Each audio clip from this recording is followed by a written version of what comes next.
calentamiento mundial, por ejemplo. Y dicen, hay un problema en la creación. No, la Biblia lo explica. Romanos 8:22, perdón, aquí dice la Biblia claramente cómo la propia creación gime por la situación en la que estamos. Romanos 8:22.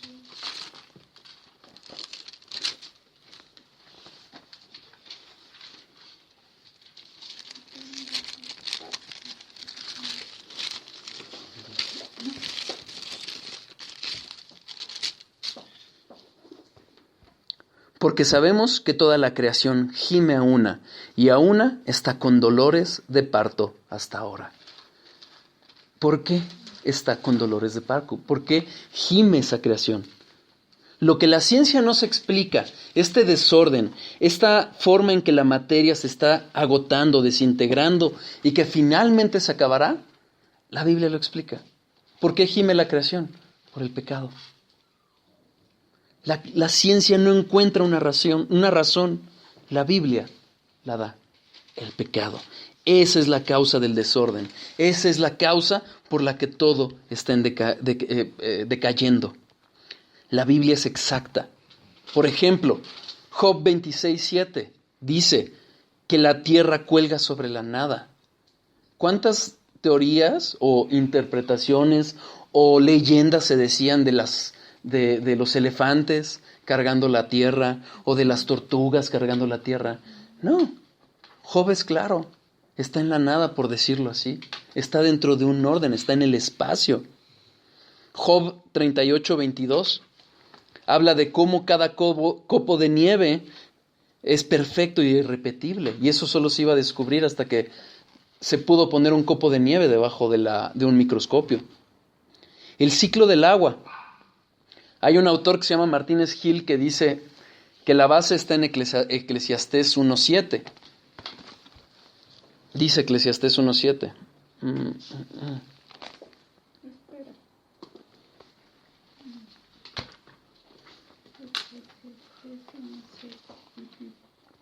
Los ríos todos van al mar, y el mar no se llena. El lugar de donde los ríos vinieron, allí vuelven para correr de nuevo. Es un ciclo, ¿no? Es un ciclo. Y él, cuando cita este ejemplo, dice, bueno, pues ahí se los dejo a ustedes, ¿no? Para que lo concluyan, a ver si es cierto que lo que se decía en la Edad Media acerca de este versículo es cierto. Si nosotros comparamos esta revelación que está en Eclesiastés, que data aproximadamente del siglo X a.C., ¿qué pasa, por ejemplo, en Grecia y en Roma? En el siglo VII a.C., pues realmente las teorías que había acerca del agua eran a veces imaginativas. Se decía incluso que había un río, no recuerdo el nombre, pero de donde venían todas las aguas, por ejemplo. Aristóteles dio más o menos una medio explicación, pero fue hasta el siglo IV. En realidad, la ciencia pudo comprobar y dar una teoría razonable acerca del ciclo del agua hasta el siglo XVI después de Cristo, cuando Palissy dio una explicación un poco más científica. Pero veamos realmente lo que dice la Biblia. Eclesiastés 1:7 lo acabamos de leer, es del siglo X a.C. Isaías 55:10.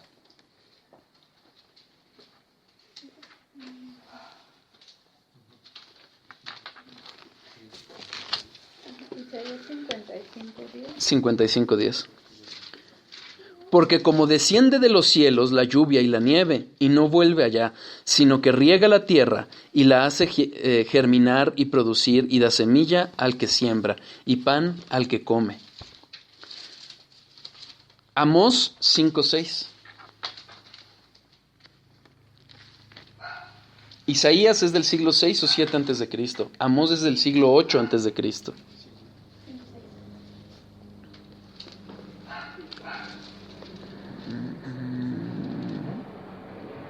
Espérame.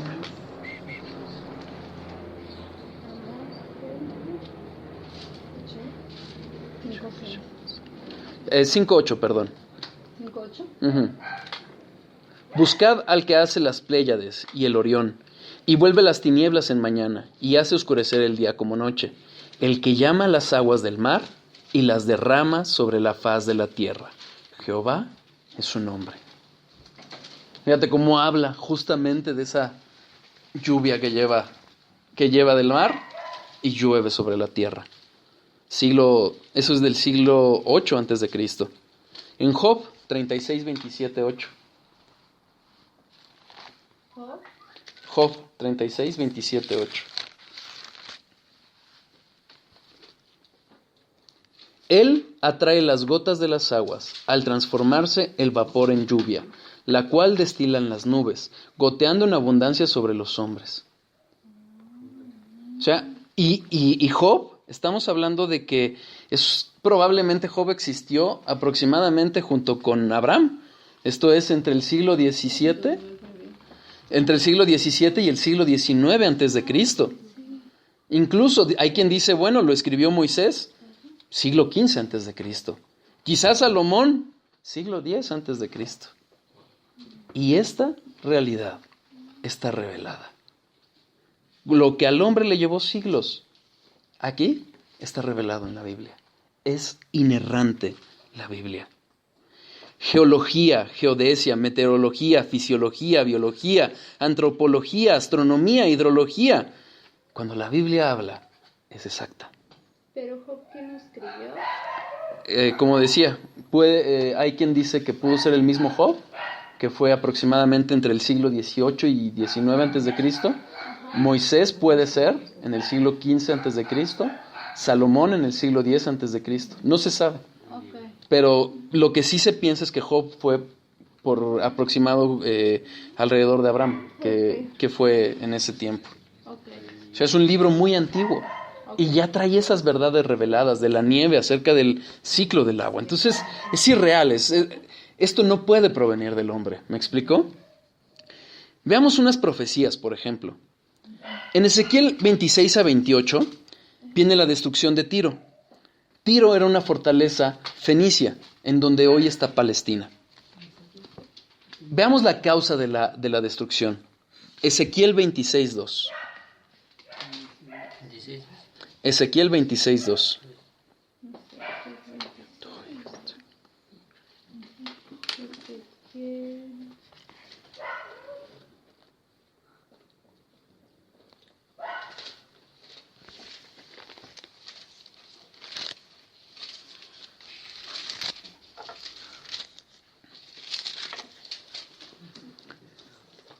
Hijo de hombre, por cuanto dijo Tiro contra Jerusalén, Ea bien, quebrantada está la que era puerta de las naciones. A mí se volvió y yo seré llena, y ella desierta. Fíjense, ¿qué hace Tiro? Se burla de Jerusalén. ¿Y qué hace Dios? Profetiza en contra de ella.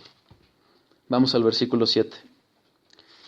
Porque así ha dicho Jehová el Señor, he aquí que del norte traigo yo contra Tiro a Nabucodonosor, rey de Babilonia, rey de reyes, con caballos y carros y jinetes y tropas y mucho pueblo.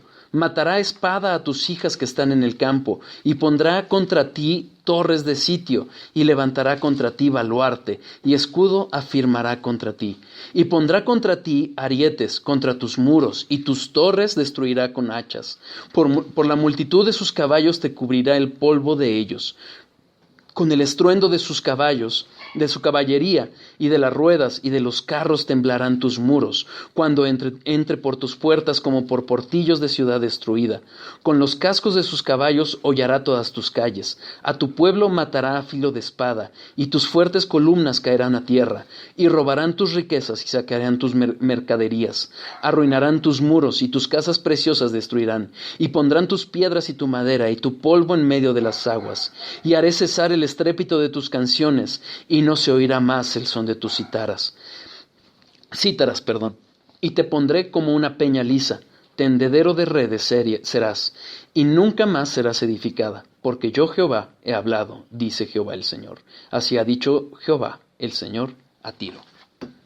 Si nosotros vemos este detalle, es muy detallado, es muy preciso con lo que iba a pasar. Los caballos, las torres, la sangre, la espada. ¿Qué sucede? 3 años después, en el siglo... para esto es importante decir, en ese siglo, el siglo XVII a.C., la ciudad controlaba a Fenicia. Era una ciudad muy fuerte. Imaginen sus murallas. Murallas de 150 metros de alto, de casi 5 metros de espesor. Una ciudad, imagínenselo. ¿Cómo va a caer esa ciudad? Cuando Ezequiel profetiza contra esta ciudad, lo han de haber tachado de loco. O sea, ¿cómo una ciudad tan fuerte, tan amurallada, va a caer? 13 años después, llega Nabucodonosor. 3 años después llega. Y cercó la ciudad por 13 años. La sitió de 585 a 573 antes de Cristo. ¿Qué es lo que logró? Impedir que se abasteciera la ciudad. La ciudad ya no pudo tener suministro de alimentos, de agua, de nada. ¿Qué pasó?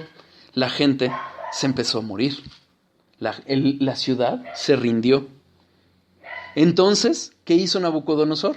Entró, destruyó todos los muros, todas las torres, las destruyó. Se cumplió la profecía. Pero qué curioso, no encontró botín. Ezequiel 29:18. Hijo de hombre, Nabucodonosor, rey de Babilonia, hizo a su ejército prestar un arduo servicio contra Tiro. Toda cabeza ha quedado calva y toda espalda desollada. Ni para él ni para su ejército hubo paga de Tiro por el servicio que prestó contra ella. Se fue con las manos vacías. ¿Qué había pasado? Que la gente de Tiro alcanzó a sacar el botín de Tiro y lo llevó a una isla. Nabucodonosor no tenía flota. No pudo llegar ahí. Pero entonces, ¿qué pasa? ¿Cómo es? Porque todo ese botín se llevó y en la isla formaron a Tiro, la nueva Tiro, una ciudad muy fuerte nuevamente. Bueno, lo que sucedió es que 250 años después llega Alejandro Magno. Y Alejandro Magno viene a completar la profecía. Alejandro Magno tampoco tenía una flota. Tenía 33,000 hombres, 15,000 de caballería. Iba a Egipto, él iba a viajar a conquistar Egipto. Con esa cantidad de hombres necesitaba suministros. Entonces envía a Tiro a decir, oye, danos suministros. ¿Y Tiro se rehusó? ¿Qué hizo Alejandro? Alejandro, insisto, tampoco tenía flotilla. La única forma de llegar a esa isla, ¿qué hizo? Agarró con los escombros que había en Tiro y los aventó al mar. Y por meses construyó lo que es un istmo, un paso hacia esa isla. Pero veamos en Ezequiel 14-21. Y te pondré como una peña lisa, tendedero de redes serás, y nunca más serás edificada. Porque yo Jehová he hablado, dice Jehová el Señor. Así ha dicho Jehová el Señor a Tiro. ¿No se estremecerán las costas al estruendo de tu caída? Cuando griten los heridos, cuando se haga la matanza en medio de ti, entonces todos los príncipes del mar descenderán de sus tronos y se quitarán sus mantos y desnudarán sus ropas bordadas. De espanto se vestirán, se sentarán sobre la tierra y temblarán a cada momento, y estarán atónitos sobre ti. Y levantarán sobre ti endechas y te dirán, ¿Cómo pereciste tú, poblada por gente de mar, ciudad que era alabada, que era fuerte en el mar, y ella y sus habitantes que infundían terror a todos los que la rodeaban? Ahora se estremecerán las islas en el día de tu caída. Sí, las islas que están en el mar se espantarán a causa de su fin. Ni el ser una isla lo libró. No pudo. ¿Qué hizo Alejandro? Insisto, construyó una especie de istmo, un paso hacia la isla. Y aún Tiro, después de tantos años, había vuelto a construir sus murallas. ¿Qué hizo Alejandro Magno? Pues elaboró máquinas de asedio de tremendo tamaño para que por meses pegar, hasta que destruyó. Y ahora sí, esa ciudad cayó, murió. Mató a Alejandro primero a 15,000 y después vendió a 30,000 personas como esclavos. Pero además hay una cosa, Tiro jamás fue reconstruida. ¿Se acuerdan que lo leímos? Ya no se iba a levantar. ya no se volvió a levantar.